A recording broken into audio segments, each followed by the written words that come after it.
Hey everyone, so we're at the first part of the series. I know it's inside of my den and everything, we're not on a field, but that's because I don't think for this part we don't really need that. This can all kind of be a fireside chat, so to speak. So hopefully, the beginning of this will help you out. The first part is paintball, in my opinion, is 50% gunfighting, 50% mentality.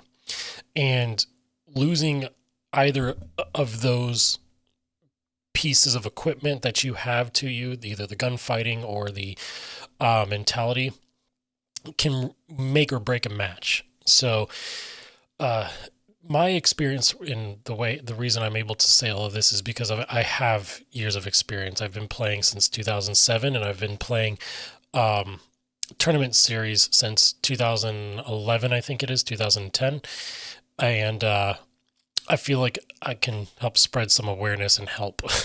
So hopefully you continue watching. So I have I have coached multiple teams throughout the years.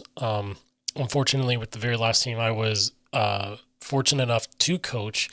Real life got in the way. I had a baby. I'm a dad. I've got married, stuff like that. So I was unable to move forward with them. But I think they understand, especially because I still talk to them to this day.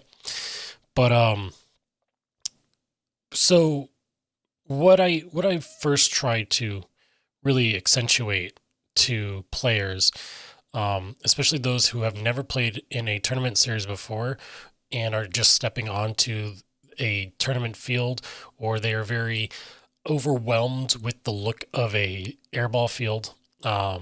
Even if it's at your local field, when you're not even playing a tournament, you're just kind of jumping on for the weekend, and you're overwhelmed with what should I do? How should I play? The other team knows what I'm going to do. The other team knows exactly what to do. They're seasoned and everything.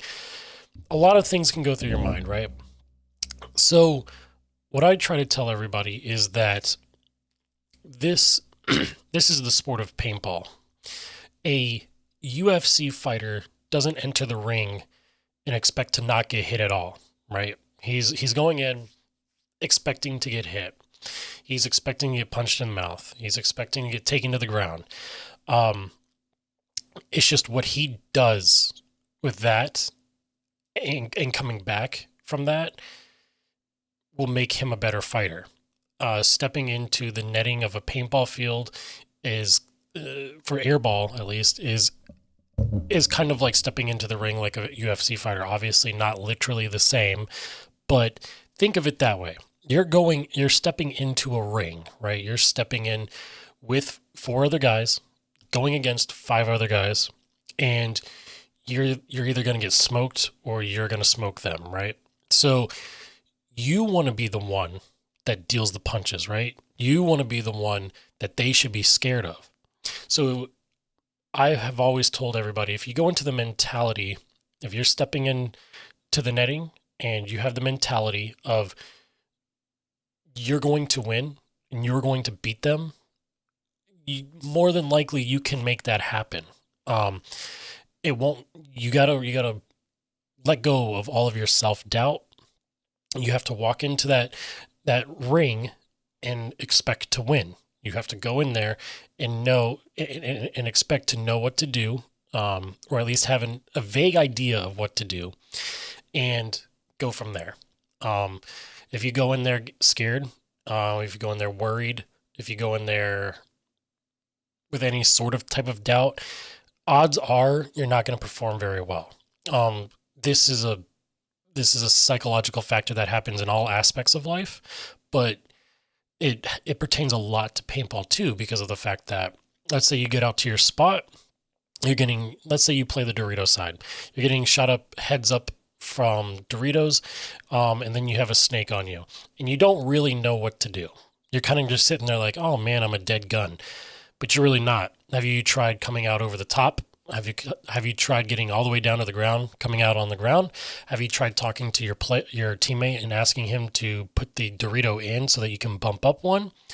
There's different aspects that you need to think of. A lot of players look and watch the webcast series. They watch a lot of paintball matches. They watch a lot of YouTube videos of paintball, and um, they watch, right? They don't really learn. They just sit there and watch. And what I mean by that is, if you are one of those people that does watch the web series or watches these paintball matches from independent videographers and everything, when these players are doing moves, this really kind of only works from like the bird's eye view, the top down view of matches. But you got to you have to look at the situation and wonder, or not wonder, but you have to learn why, like, let's say a pro did the move from the middle cannon to the tall tower on the snake side. Why did he do that? Is it because he's just trying to gain ground?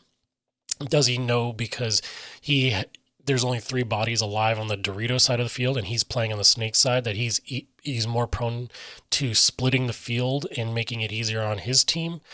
Does he think that he's going to get some sort of body advantage if he bumps wide, or if he helps his team? Is his Let's say his Dorito player is taking a lot of pressure, so he's trying to take eyes off of the Dorito player for the Dorito to make a move, so he moves out wide, not to necessarily stay sneaky, but to just bring eyes on him to relieve more of that pressure, right? Or just get a sneaky shot, whatever it may be.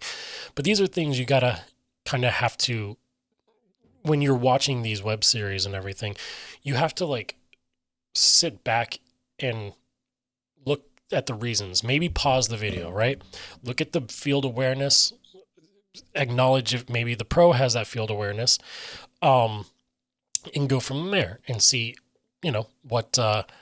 what he may be doing. See if you can pause the video and see what his next moves would be.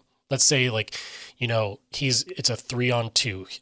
The team that you're looking at has the 3, the opposing team has the 2. You want to look at that 3 and be like, okay, pause the video before anyone makes any moves. This is what I think should happen. If, one on the opposing team, on the team of 2, if one looks D side down tape and the other one also looks D side down tape, or he's playing home and he looks down D side, do you think that the pro should move up snake side, acknowledging seeing the air from the barrel, fly out the end of the barrel? Do you think that he should be moving down snake side? Do you think he should be staying put? He's 3 bodies alive. If he sacrifices his body for 1 trade out, possibly 2, would that still be a body advantage? Take these things into account. Don't just watch the webcast or just the web series. If you're wanting to get better, don't just watch the webcast. Learn with the webcast. So that'll help tremendously. I try to tell that to players all the time. Again, mentality is a huge factor of paintball. If you put yourself down, if you find yourself in a rough spot and you just think that you're going to get stomped all weekend, what was the point in even coming out? What was the point? If you think that you're going to do that bad, you go out there, you think that you're the contender, you're the person everyone should be scared of, and you'll go out there and you'll do decent. Especially if you have a team of like-minded individuals. Now, this one might be a little bit of a, like, what is it? Controversial, I guess. This is a bit of a controversial topic, but I typically tend to, if I look at the other team and I see that what they are wearing, their apparel, and I see certain aspects of the apparel, personally for me, I will be like, okay, this is going to be a win. This is going to be an easy win. One's going to be a bit of a tough battle. These guys kind of know what they're doing. And maybe a lot of people will agree with me. Maybe a lot of people won't. But it's kind of what I go off of. So I'll give you instances or examples. So if a person looks like they are wearing pajamas and they're wearing like pants that match the shirt, that match the hopper, that match the marker, that match the mask, that matches the headwear, that matches the pod pack. That is more often than not, that is a brand new player. That's a brand new player that just got into the game, really enjoy paintball, wanted to take a step into tournament series, and they went out and bought what they think would look cool, and spent a lot of money on that, and don't really understand paintball. So take that as you will. Not all players are like that. There's a lot of players that just like to do it. But in my experience over 16 years of playing, or so, like 15, 16 years of playing, that player is typically more often than not brand new. And they don't have field awareness. They don't have the mentality. They don't have communication skills, and they don't really have gunfighting skills. They tend to hit the first bunk. They have aggression. They tend to hit the first bunker, shoot a lot, and they're really fidgety. They don't know really what they want to do, or they don't really know what they are doing. So they just play. They just play it like it's a 1v5. So typically with players like that, I look at it as it's going to be a pretty easy win. Players that wear V-Force grills, I know they were like a thing, especially like I said in my last podcast, with Houston Heat in, I think it was 2012 when they were built up. Their sponsors were DLX and V-Force. And out of nowhere, when they started wearing grills and the shooting Luxes, everybody was shooting Luxes and had grills. It's just like this kind of weird thing where as soon as pros make it cool, everybody does it. I mean, JT Pro Flexes are now back in style again. People wear chains and stuff. So back to the grills thing. People who wear grills are typically front attackers, and they probably wear chains and everything. I more so think that they're looking for style points, especially when they get off the field, and they can typically, they're very aggressive, especially snake side or D side, more often than not D side. They play very aggressive, so it's like, if you take them out in the first, off break, maybe if you kill them off break, they don't typically learn from what happened, and they kind of just go back out and try to style on people. I don't know if that's true for all fields, but it's at my field, it's like a habitual thing. I don't know. It's like a weird it's like a weird thing I see all over the place. Not against people who wear grills. I have a pair over there where I also used to use them. But it is what it is. Typically those who wear chains are also looking for style points. But they kind of know what they're doing, and they're in the higher divisions, maybe D3, D2. Proflex has just recently come back in style, but I've noticed people that wear Proflex typically know what they're doing. Yeah, it's typically like people who buy, sell, trade Proflex parts and try to mix and match like really good pairs and stuff like that, and what have you. But when I see someone with a Proflex, I typically think, okay, they're a real grounded player. Just play heads up paintball with them. Those who run dye masks, dye I4s and I5s, I don't have them at my field. Nobody wears them. But back in the day, I4s were a real big thing, especially the all white masks. And I'm going to get to that later. But they weren't good. I'm sorry. Dye for typically it was people that bought those masks were like, I don't know, they just weren't good. They weren't. Maybe it was like their first mask or something like that, and they saw it and they're like, "Oh, this is really cool." They put it on. they typically didn't perform well. Now we have people that play with Virtue Vios. My main mask is a Virtue Vio, as you see in the thumbnail of this video. And I mean, for me, they breathe nice. I have asthma, so it's awesome how well they breathe. But it seems like a lot of players that wear like Vios are typically it's their sponsor for their D5 team, and that's about it. They're gonna kind of not not do as well. But HK Army masks, I don't really see much of HK Army either, so it's hard to tell. They're mediocre players typically. If they have an HK mask, they're sponsored by it's a full-fledged team sponsored by HK, so they're decent. Carbon masks, typically people in carbon and all of carbon attire is like a cedar team for other teams. So like it's a team that is like an organization basically. So that's how I take individual people at my local field. So when I'm lining up to go to the box and stuff like that, and I see them on the other side of the field, I can be like, okay, this is how this is going to play out. This is where this person's probably going to go, so on and so forth. And then I play the match right after like the idea of what they're wearing is out of my like as soon as the point starts, what they're wearing is out of my head. I'm not thinking about that anymore. I'm just thinking about winning.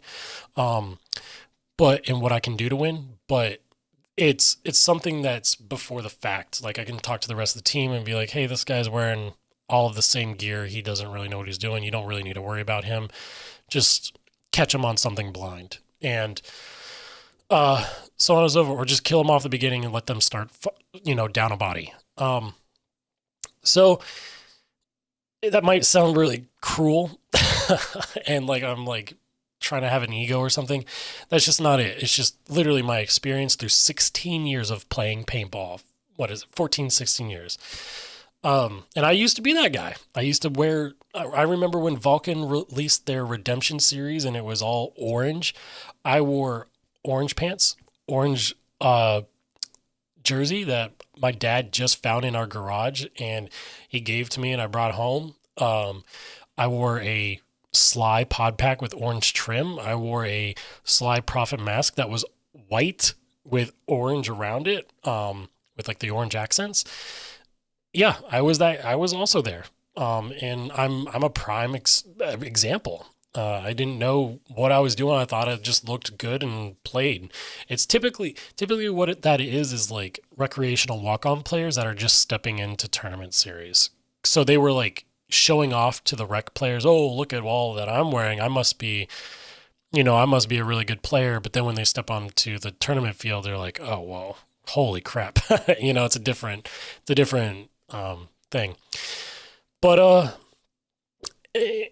with masks, I used to do this to people with markers when they had like a certain color marker, especially when the Mac Dev, I want to say GT came out and everybody got the white one. Whenever I thought like if you had like a white gun, you were just not a good player. It was just like that was daddy's money kind of thing. But this works with like white masks for some reason as well.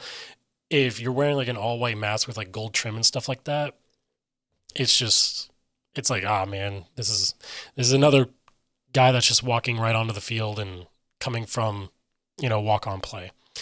Not always the case, but hopefully some of this information will help you. It's in a TL too long didn't listen type of ordeal.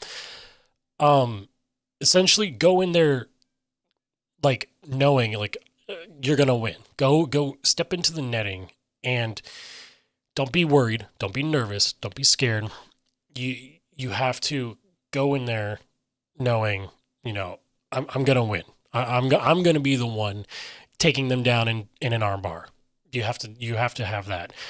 And if looking at players and getting like this idea of how they play, by the equipment they play, well, that they use helps any. Yeah, I know it used to help me a lot. Nowadays, you just play paintball, in my opinion. But that's what I used to go off of a lot back in the day. So I might seem like a nobody. I'm not a pro player by any means. Um, I wish I was. So you're not getting pro player information, but I'm giving you information I've gotten over 16 years. Um, and I do very well. I do very well at practices and do very well. I don't play tournaments anymore, because it's just not what it used to be, in my opinion.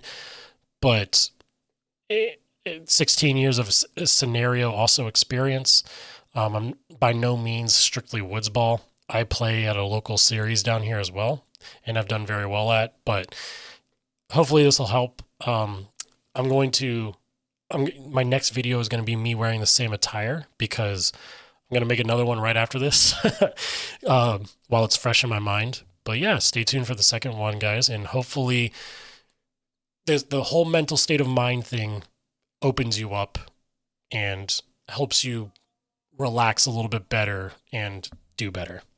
So thanks for watching, and I will see you in the next one.